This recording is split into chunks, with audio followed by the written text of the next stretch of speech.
ये n sales हम लोगों ने इस बार पैरेलल में कनेक्ट किए।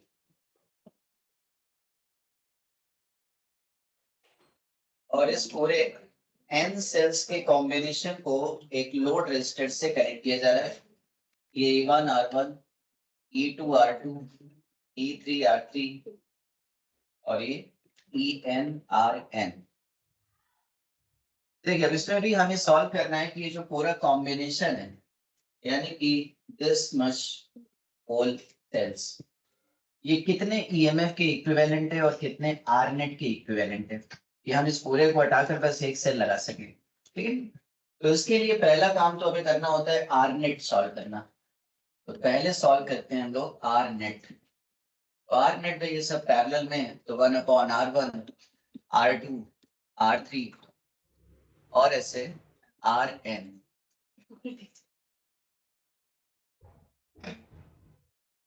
सही। अब जब आर नेट आ जाए, क्यों शौक रही हो तो क्या हो गया? अरे नहीं कुछ तो। पहले हम लोग सॉल्व करेंगे आर नेट, जब आर नेट आ जाएगा फिर ई नेट सॉल्व करेंगे। ठीक है, और ई नेट कैसे सॉल्व करेंगे? E net upon R net equal E1 upon R1, E2 upon R2, EN upon RN। ठीक है, तो जब तो पहला स्टेप होगा आर नेट सॉल्व करना, क्योंकि आर नेट के बाद ही ई नेट आएगा। ठीक है, इस फॉर्मूले से। हाँ, मोस्टली देखो हम लोग जो डील करते हैं वो सब सेम सेल डील करते हैं। तो लिख लीजिएगा इफ ऑल आर सेम, मतलब आइडेंटिकल, तो 1/R नेट क्या होगा? ये तो हो जाएगा n अपॉन आर, यानी आर नेट की वैल्यू क्या आ गई? R/n। ठीक है, और फिर हम लोग यहाँ से ई नेट सॉल्व कर सकते हैं। ई नेट अपॉन आर नेट की वैल्यू क्या रखी जाए? R/n। और ये भी क्या हो जाएगी? ई कॉमन हो जाएगा और ये भी हो गया R/n, सॉरी n/r। तो ये से ये कैंसिल हो जाएगा, तो इस बार ई नेट की वैल्यू ई के इक्वल आ जाएगी। जब सारे सेल्स सेम हो, आइडेंटिकल हो, तो आर नेट ये और ई नेट ये होता है। और ये है बस फॉर्मूला है। फॉर्मूला है, कहाँ से आया मत पूछो। अरे अरे कहाँ से होगा भाई, लूप लूप लगा कर आएगा और क्या, इसी से आएगा और क्या है। आपको कोर्स याद करना भी, आपका धर्म याद करना है। डॉक्टर होने के नाते तो याद ही रखना है। ठीक है, तो ये दो चीजें हैं, तो पहले आरनेट फिर ईनेट। तो आप लोग एक्सपर्ट हो याद करने में। ये सब आप सोचाना करिए, जहाँ मिल जाए याद कर, क्योंकि इसी का तो पूरा खेल है। बोलो भाई, तो ये आर नेट सॉल्व हो गया, ई नेट सॉल्व हो गया, और ज्यादातर केसेस में हमें यही केस डील करना है, आइडेंटिकल वाला। आइडेंटिकल वाला, तो जब सारे सेल सेम होते हैं तो आर नेट तो आर अपॉन एन के इक्वल हो जाता है, और ई नेट एक सेल के बराबर होता है, एक सेल के बराबर। यानी इस पूरे ग्रुप ऑफ सेल को आप कन्वर्ट कर सकते हो, रिप्लेस कर सकते हो एक सेल से जिसका आर इतना हो, जिसका ई इतना हो। तो अब आप इसी को ऐसे भी कह सकते हो, एक सेल को हम कनेक्ट कर लें एक्सटर्नल लोड रेजिस्टर से। ये हो गया ई नेट और ये हो गया आर नेट। तो बताइए ये पूरा कॉम्बिनेशन कितनी करंट देगा इस लोड को, कितनी करंट देगा? तो इस बार I is equal to E net upon R plus R net. देखो सही है, यानी ई नेट की वैल्यू तो ई थी और आर नेट की वैल्यू, कितनी करंट देगा ये। ठीक है, तो कितनी पावर सप्लाई करेगा ये पूरा कॉम्बिनेशन इस लोड को? तो power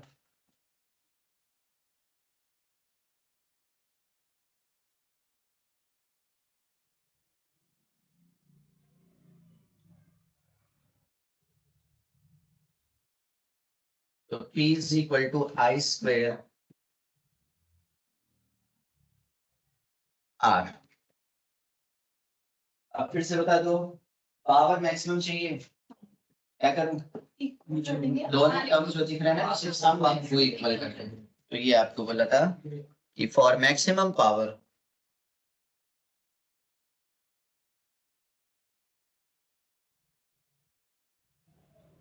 R is equal to R by N। तो फिर से हम लोग बता सकते हैं कि अगर लोड रेजिस्टेंस बताओ, इंटरनल रेजिस्टेंस बताओ, तो कितने सेल्स पैरेलल में जोड़े जाएं कि मैक्सिमम पावर सप्लाई हो। ठीक है, तो कितने सेल्स जोड़े जाएं पैरेलल में कि पावर सप्लाइड मैक्सिमम हो, R बाई R। अगर आपको इंटरनल रेजिस्टेंस पता है, लोड रेजिस्टेंस पता है, तो नंबर ऑफ सेल्स के बारे में आप बता सकते हो यहाँ से।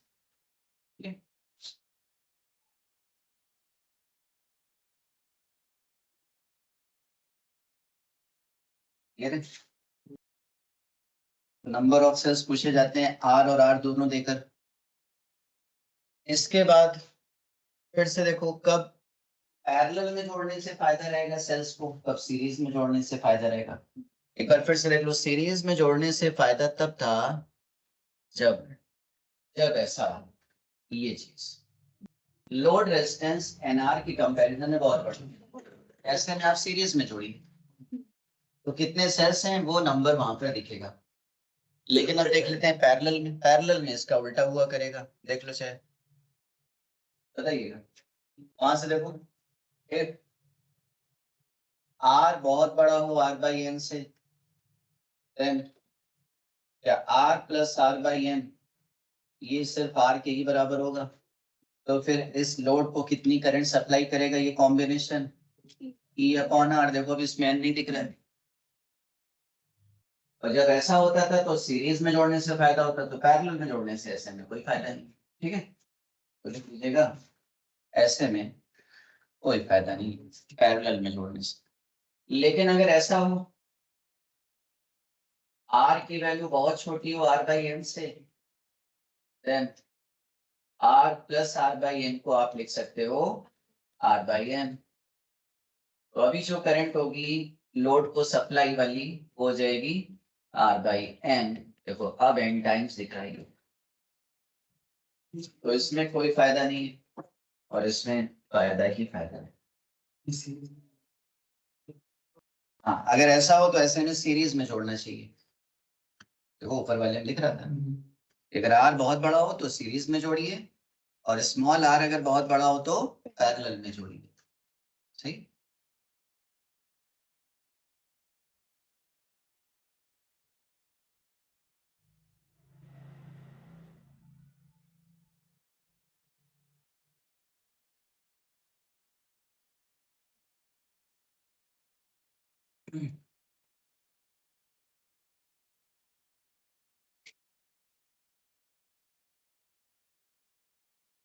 यहाँ तक सही।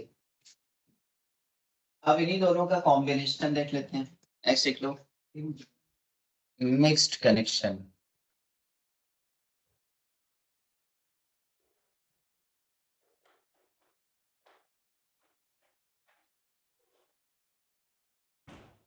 कुछ तो आप जोड़िए सीरीज में और ऐसी कुछ ब्रांचेस ले लीजिए पैरेलल में। हाँ, एक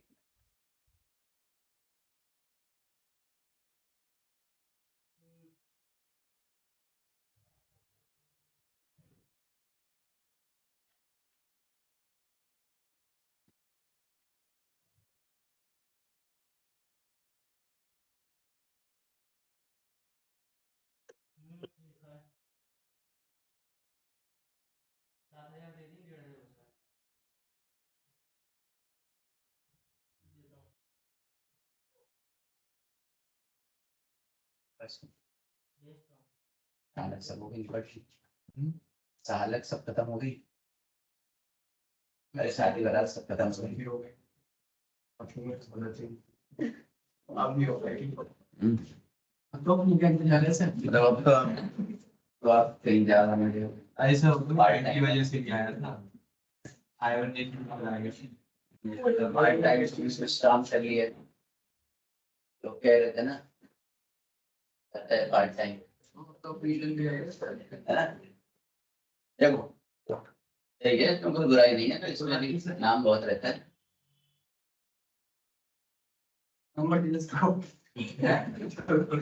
हाँ वही तो मैंने पूछा कि सब फ्री हो गया आप, चलो कभी जरूरत पड़ी तो बुलाएंगे। देखिए भाई, अरे ये देखो, अब इसमें कुछ सीरीज में है और ऐसी कुछ ब्रांचेस पैरेलल में, और इस पूरे ग्रुप को हम जोड़ने जा रहे हैं किसी लोड से, ये चीज ठीक है। तो देखिए, अच्छा लिख लेना, n सेल्स इन सीरीज, और ऐसी ब्रांचेस कितने हैं, m सच ब्रांचेस।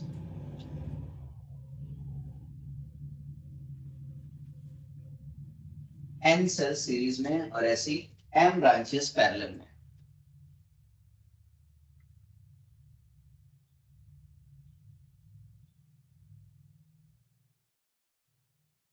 तो देखिए क्या बता सकते हो, सब सेम है, ऑल आर आइडेंटिकल लिख लेना, ऑल सेल्स आर सेम। तो बताइए एक ब्रांच में कितना नेट ईएमएफ आएगा, एनी, और अगर सारे सेम ईएमएफ के पैरेलल में हो तो एक के बराबर होता है, यानी कि नेट ईएमएफ हो गया any। लेकिन एक ब्रांच में कितना नेट आर हो गया, एक ब्रांच में एन, और ऐसे ही एम ब्रांचेस पैरेलल में, तो एन आर अपॉन एम है ना, एन दोनों नहीं, एन और एम, ठीक है, करेक्ट। तो क्या ये पूरा जो ग्रुप है वो किसके इक्विवेलेंट है, एक सेल के, और उस एक सेल का ई नेट और आर नेट हमें देखना है। तो ई नेट होगा किसके बराबर, एन ई, और आर नेट होगा किसके इक्वल, एन आर अपॉन एम। तो अब ये कॉम्बिनेशन कितनी करंट देगा इस लोड को, तो I is equal to N E upon कितना, R plus N R upon M. फिर से देख सकते हैं कि पावर मैक्सिमम कब होगी, इसका स्क्वायर और इसके पूछे जाने के देखो ज्यादा चांस होते हैं। मैक्सिमम पावर के लिए क्या होगा,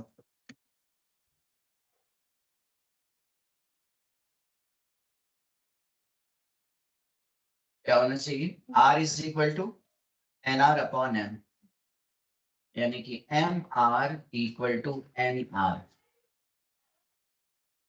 अच्छा अगर n सेल्स हैं सीरीज में और ऐसी n ब्रांचेस हैं पैरेलल में, तो टोटल कितने सेल्स यहाँ पर यूज हो रहे हैं, n into n, ठीक है, लिख लीजिएगा total cells, total number of sales,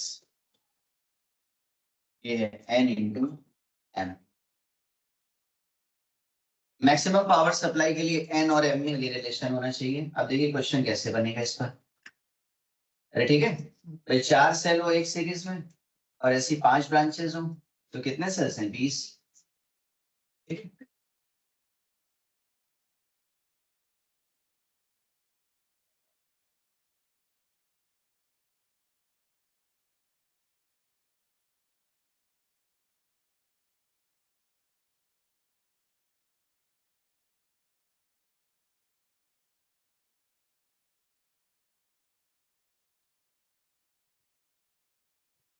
देखिए इस पर एग्जांपल्स,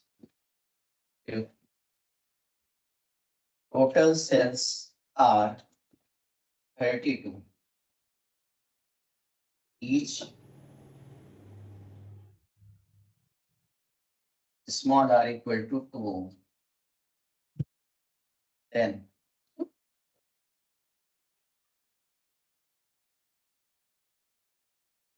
लिख लो, यहाँ तक नोट किया,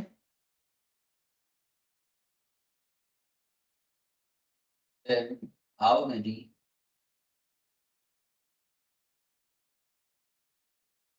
cells to be in series and how many such branches in parallel with a load of 4 ohm resistor such that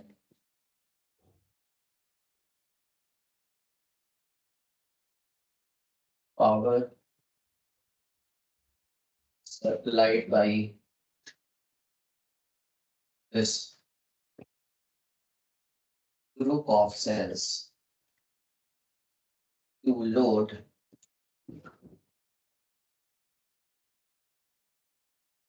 would be maximum. ये question यानी कि लोड रेजिस्टेंस दे रखा है 4 ओम और ईच सेल का इंटरनल रेजिस्टेंस दे रखा है 2 ओम। तो कह रहा है कि अगर 32 सेल्स अवेलेबल हैं तो कितने सेल्स को आप सीरीज में जोड़ोगे और कितनी सच ब्रांचेस पैरेलल में, इसके अक्रॉस 4 ओम रेजिस्टर के अक्रॉस, जिससे कि इसको पावर सप्लाइड मैक्सिमम हो सके। तो बोलो अभी आपने क्या सीखा है, अगर टोटल 32 सेल्स हैं तो पहली तो इक्वेशन आप क्या बनाओगे, n into N equal to 32, ठीक है। और दूसरा क्या होता है, पावर सप्लाइड मैक्सिमम के लिए अभी ऊपर रिलेशन लिखा हुआ है and M R equal to N R, तो M into 4 equal to N into 2, तो ये आ गया 2m इक्वल टू n। बस इसमें आप वैल्यू रख दो, n को उधर ट्रांसफर कर दो, तो ये जाएगा 2m into M equal to 32, तो आंसर कितना हो गया, m की वैल्यू 4 और m 4 तो n 8, तो 4 ब्रांचेस पैरेलल में और 8 सेल्स सीरीज, तो इस लोड को पावर सप्लाइड मैक्सिमम, ठीक है। ये एक चीज पूछी जाती है, ऐसे क्वेश्चन सॉल्व करो। और किए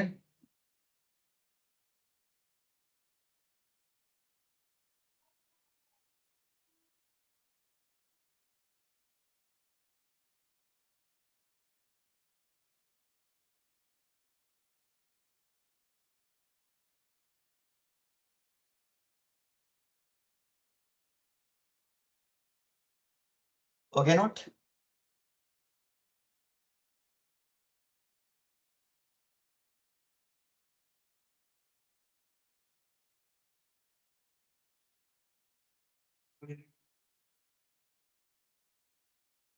हाँ फिर वो ऐसा मिक्स में तो कम चांस है, पैरेलल में हो सकता है। देखो भाई, देख लो एक चीज ये पूछा गया, देख लो। देखिए मान लीजिए यहाँ पर कुछ पैरेलल में एक दो रिवर्स होते तो ये वाला तो इसमें कोई चेंज नहीं, इसमें नो चेंज, चाहे कोई रिवर्स हो चाहे सेम हो। हाँ फर्क किससे पड़ता है, ई नेट में, तो जो भी रिवर्स होगा उसके ई की जगह नेगेटिव रख देंगे, माइनस रख देंगे। सीरीज में भी वही होगा, ठीक है, सीरीज में भी होगा। देखिए शायद देखो क्वेश्चन भी शायद इस तरह का एक है, एक बार देख सकते हो उसको भी। हाँ पर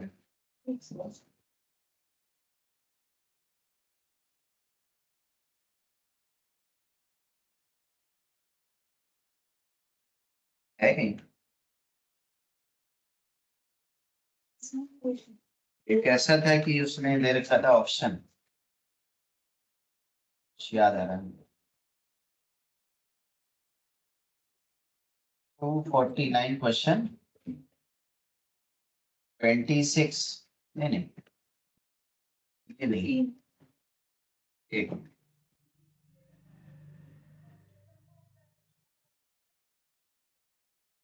उसमें ऑप्शन में भी दे रखा है, हाँ ये देखो ये एक्सरसाइज में देखो पेज 243 क्वेश्चन नंबर 25। तो कभी ऐसा होता नहीं कि ऐसा लग रहा हो कि आपको ये सेल है, ऐसा कोई सेल नहीं बताया गया। क्वेश्चन 25 है, पेज 243 क्वेश्चन 25। देखिए क्या हम इसको, भले इसने सेल नाम नहीं लिया, लेकिन क्या हम सेल के मेथड से कर सकते हैं, है कि नहीं? क्योंकि ये पूछ रहा है कि ये सिस्टम किसके इक्विवेलेंट है, यानी कि क्या दो सेल के जैसा ट्रीट हो रहे हैं भाई, एक ईएमएफ और एक इंटरनल, एक ईएमएफ और एक इंटरनल, और ये पैरेलल में। तो क्या हम इसका ई नेट और आर नेट बता सकते हैं? आर नेट तो बहुत इजी है, 1 ओम। अरे दो और दो पैरेलल तो 1 ओम, तो 1 ओम कौन कौन कह रहा है? अब दो है तो फिर से आपको ई नेट देखना पड़ेगा। ई नेट के लिए देखो एक रिवर्स है ना, एक रिवर्स है, तो E net upon 1 equal to 10 upon 2 minus 4 upon 2, तो क्या 3 आ जाएगा? आ गया। तो ई नेट हो गया 3 और आर नेट हो गया 1, देखो इजीली सॉल्व हो गया। लेकिन इसने क्या कहीं पर सेल नाम लिया नहीं, लेकिन इसको कर सकते हैं सेल के मेथड से, क्योंकि देखने में कोई देखे सेल गलना के बगैर, एक तो ये ना, और एक इंटरनल डिस्टेंस उसके बगल में, ये तो एक सेल है कि नहीं? तो ये एक मेथड, ये कॉन्सेप्ट है। ये मैं सोच रही सेल में ही हम करें, एक ईएमएफ एक इंटरनल, एक ईएमएफ एक इंटरनल, तो ऐसा अगर कॉम्बिनेशन हो तो आप उसको सेल के जैसा सोचकर उसके इक्विवेलेंट सॉल्व कर सकते हो। कल ऑनलाइन क्लास, ये बात समझ में आ रही है? देखो